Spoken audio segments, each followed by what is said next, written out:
Hey, we are at episode 8 of the New York City Wrestling series. Um, this series so far has been a lot of fun for me, and I think the feedback I'm getting are a lot of people like seeing the people watching like watching Seaverse as just a little bit of a change of pace. So with this series, we have some challenges that I didn't realize I think how hard I made it on myself, so I'm kind of curious to see how it goes, and we'll talk more about that. So the two big notices: DC Rain signed with FCW, so we can no longer sign him until he gets unemployed again, quote unquote. New signing Malik Chamberlain also signed with SCW, so we have him for today's show, and then he's gone. It's unfortunate. I was looking forward to booking him. I think he fits what we were looking for. And Malik Chamberlain will be blacklisted, as well as any generational predecessors. And then we're still looking for unemployed workers for the first couple years. We'll see how that plays. I don't know. Since I'm like, we just released the April show today, so I'm like 4 months ahead. Um, so I'm not going to be 5 years ahead by the time you watch this effectively. Should I do 5 years? Should I do a certain size? Should I get like one gimme signing a year? What are you guys looking at for that? Uh, and there's some different talents. I think that's part of it is um, there was a watcher who recommended Dominic DeGraff. Uh, Too Old to Grow Up was his name. And Dominic DeGraff was not really anything special. Uh, let's just go ahead and pull him up here.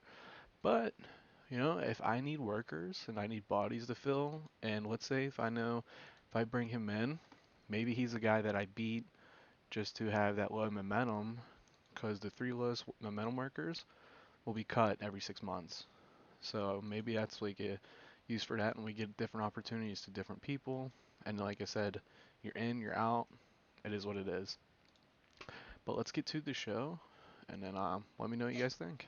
Oh my God, what was that? Um, First match, we had Supermassive Destroyer defeating Hawkeye Calhoun with the choke bomb. Supermassive Destroyer in-ring performance is starting to pick up. His popularity is too, and he rolled a good chemistry with Hawkeye. So two of our possible mainstays, keyword possible, rolled good chemistry. That's the only good thing. Following that, we had Saldamio reminding Brutus Milano that, hey, I made you an offer you cannot refuse, playing up that Mafia, that Dawn style gimmick, and then kind of further elaborating on Brutus Milano's heel turn. Because if you remember, what was it, June? He lost to Saldamio. Saldamio defeats Chris Caulfield. Or it was May, actually, I think. So May, June, July. So it's a pretty quick turnaround. Um, I think it makes sense as the Brutus Milano character is better off as a heel. He's more menace, so I think that Italian proud honest fits in with the Mia family. Following that, we had Brutus Milano defeating Freedom Eagle. He felt Freedom Eagle and Hawkeye Calhoun used him to catapult themselves to Sodomia, if you look at it that way. He tagged with I forget which one, and then the next show they competed against Sodomia. So he's like, wait, you guys are using me to get yours? It's not really fair. Following that, we had our first match of Mass Stranger versus Tennessee William, where Mass Stranger defeats Tennessee William with the Cobra Clutch, making defense number 11. Best match we've had, probably best match in the card. And Tennessee William was off his game, but he's doing the JOB here to Mass Stranger. Following Tennessee William kind of like denying he tapped out, feeling like he was cheated. So playing off that, Southern scumbag, Southern, like honky talk man kind of mentality. Following that, we had the LA Stars defeating Danny King and Richie Riggins. Effectively just not a throwaway match, but a match to get the LA Stars a win. LA Star number 2 recently increased his body type. Not increased his body type, got in better shape. His star quality went up pretty substantially, so look at that at the end. Following that, We had, where's he at? Riley McManus confronting the DeMio family, kind of letting them know, I'm out to get you. I'm gonna get the title and save New York City Wrestling. I roll when I say save, but you get the point. Following that, we had Andrew Harper. Now I know Andrew Harper's not the best as we went over, but last month we had Malik Chamberlain show up to confront Andrew Harper. It's only fair. And I'm sorry, Cat is sneezing. We had Andrew Harper defeat Malik Chamberlain because now after a show we have to cut Malik Chamberlain, and that opens up a roster spot. So we'll have to look at that. Following that, we had Riley McManus defeating Saudomio by countout. Um, Kind of a gimmicky finish. It's to continue the feud without pinning Riley and without pinning Sal. We are a 70s wrestling product. And again, I follow that to me is a 92 to 95 WWF. Not trashing it, but old timey. Uh, so we're not doing a dusty finish here, but we're doing a dusty finish. And, this is a territorial thing. So at the end of the day here, and you'll notice how it says one popularity instead. So what I thought of is if I am on WrestleWorld, my guys are building popularity across the US. It's only a matter of time before they get signed away.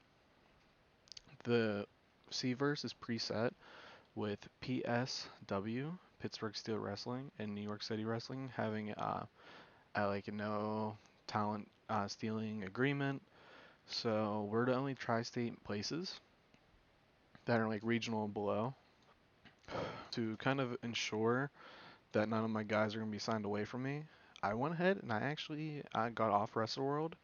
I went ahead, downgraded my production values a little bit, and I went ahead and changed our ticket prices to free, where now I'm expecting our popularity to grow faster because we're free um, shows, and we're only building really the uh, spillover from what's it called?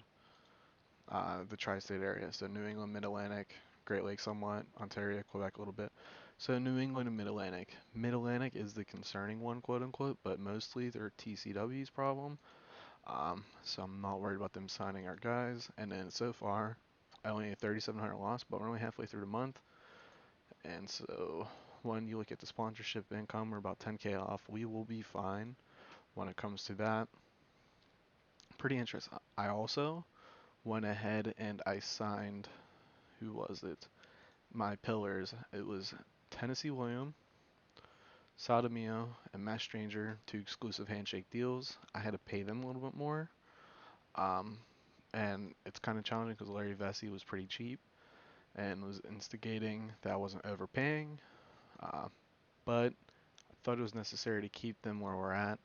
And hopefully when we get to small, they're not in a hurry to leave. Because that is a concern the more popular they get. Now, Andrew Harper defeating Malik Chamberlain, it is what it is. So first, we gotta add them to our blacklist. Maybe at the end of each couple months, we do like a blacklist. And if they're like a reroll or something, maybe we count down. So if you look at the blacklist, I went ahead and I added everybody who is a second generation. I'm gonna go through and add everybody as a second generation wrestler, and people who worked with me in my save. So I'm not gonna go through New York City wrestling vets.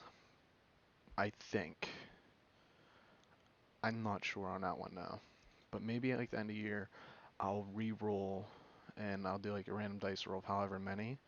And if I roll number 3, Devastating Dawn is removed, and maybe I have to sign them. Maybe as like a way to keep it interesting. Um, I like that idea. I'm actually gonna say let's do it. Um, Now the question to you guys is, do I put all of the second generation guys here or not? I say yes, as like a cheat. Not as a cheat, but as a way to kind of play with our rules a little bit. Um, and with the save, there is so many different things. Now, if we roll, like let's say if I roll Animal Harker, can't, because he is in BCG, so they still have to be unemployed. So I'll go search, unemployed, and then roll out of 7. If I get 4, I gotta sign an original center. So I think that's going to be an interesting dynamic we add at the end of the year, um, as a way to keep it interesting. But that's going to be it for episode 8. Um, I'm really enjoying this. Definitely these little re-rolls and ads. So I will get back to you guys, and what I'm, like I said, looking for a real world save. Uh, Man, just I'm having so much fun with this. I'm not in a hurry to deep dive, and I think WCW is what I'm gonna do. Uh, but the thing with the railroad is it's not as gamey. You're kind of just telling the story, so it's also a different dynamic. Nonetheless, we got a guy to sign, and so I'm gonna go through it. I'm thinking Art Reed, Clark Alexander. Yes, popularity is intentional, but I'm gonna show you that. I'm thinking about it, and we will leave it at that and that. Um, and just to ensure, fingers crossed. It's an idea. I don't know. Let me know what you think. I'll talk to you guys next time. Later.